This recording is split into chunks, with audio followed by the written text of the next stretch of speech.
ঘুম থেকে উঠে দেখি উনি গোসল করতেছে। তারপর যাওয়ার জন্য কি কাগজ নিল ব্যাগে নিয়ে যেতেছে। আমি দরজা লাগাবো এই জন্য আমি দরজার সামনে দাঁড়াইছিলাম।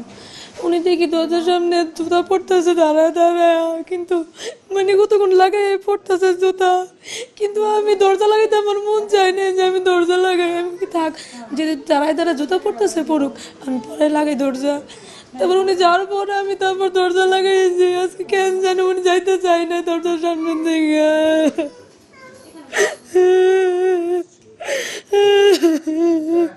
এখন আমার দেখার মতো কেউই নাই, আমার বাচ্চারা আমার দেখার মতো কেউ নেই। কে দেখবে, কে ওদের ভরণ পোষণ করবে?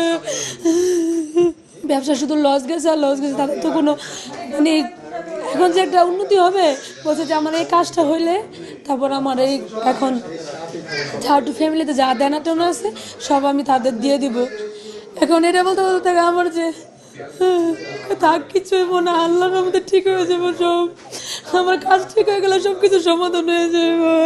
হয়তো বা বাড়ি গাড়ি বা ওরকম বড় ফ্ল্যাট বা ওরকম রাজকীয় নাই, কিন্তু তাদের ছেলেমেয়েরা কোনোদিন অভাব বুঝতে দেয় নাই, তাদের রাজার হালে পারছে।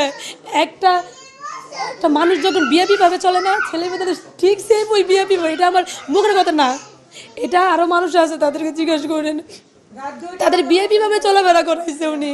উনি যে সাধারণ মানুষ, আমরা যে সাধারণ মানুষ, তারপরেও কখনো উনি বুঝতে দেয় নাই তাদের ছেলে মেয়েরা সবসময় বিএপি-ভাবে চলেছে।